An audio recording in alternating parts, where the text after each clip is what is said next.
Shalom, friends, and thank you for being with me again today.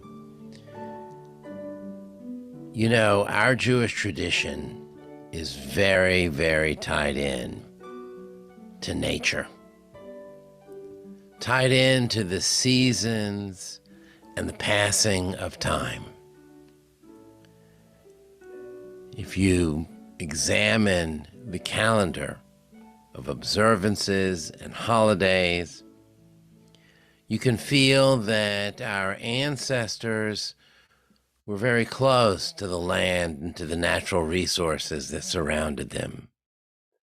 Each holiday has an agricultural component to it.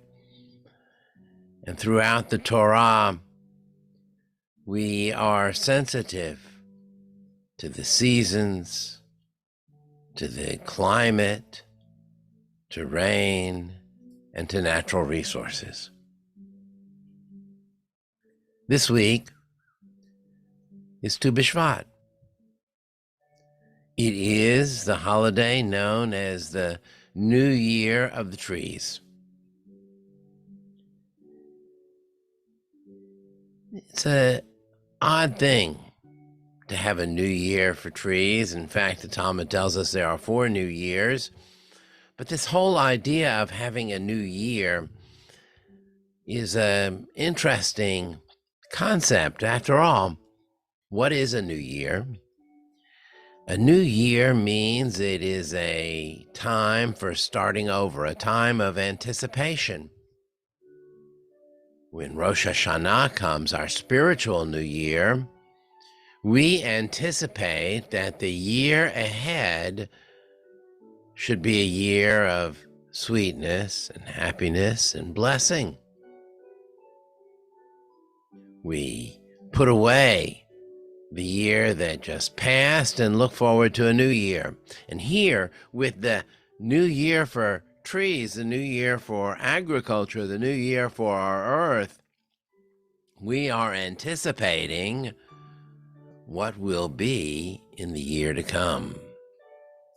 We are anticipating the new growth that nature is going to provide for us. It makes perfect sense that here in winter, while the trees are still bare, that we would begin thinking about the growth that is about to happen, and we would begin to anticipate that new growth here at this time of the year. And so we have a day set aside, a day called Tu B'Shvat, where we set aside and pay attention to nature. The tradition tells us we plant trees, we take care of our gardens, we begin to assemble what we will need for the season of growth that is just ahead of us. That's what we do here in the dead of winter.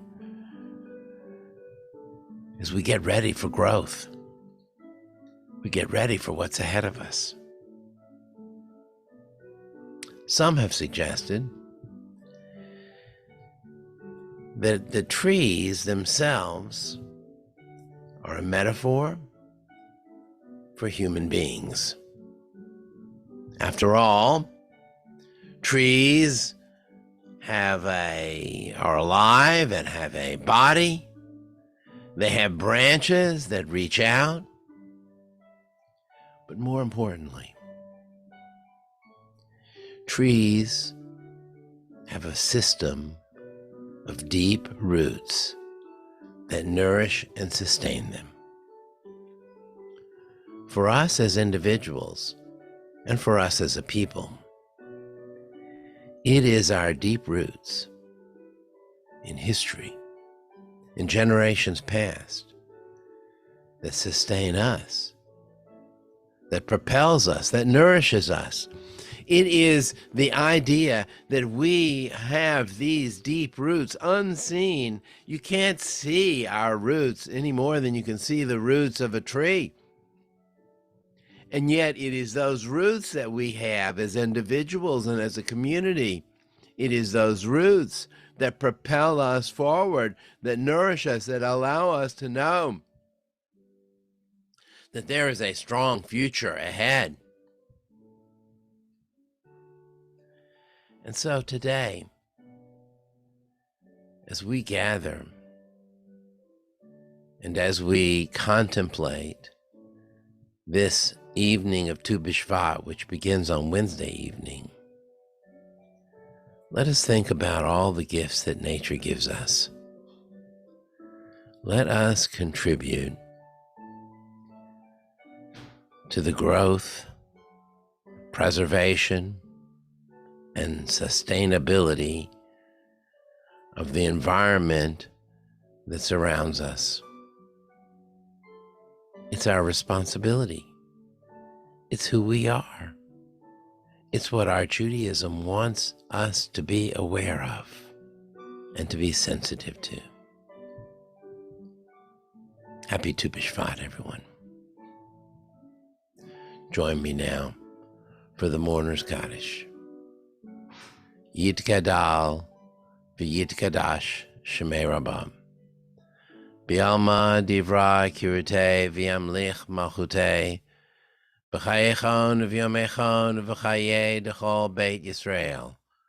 B'agala v'izman kariv v'imru amen. Yehei Shmei Rabbam v'varach li'olam li'amei amaya.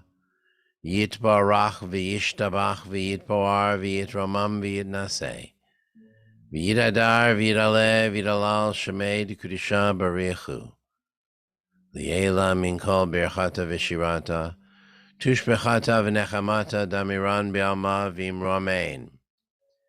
Yehei Shlomo Rabba min Shemaya. V'chayim oleinu v'al kol Yisrael v'imru amen. Oseh shalom b'imramav. Hu yaseh shalom.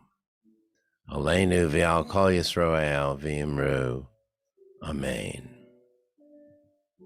Thank you, friends. Have a good week.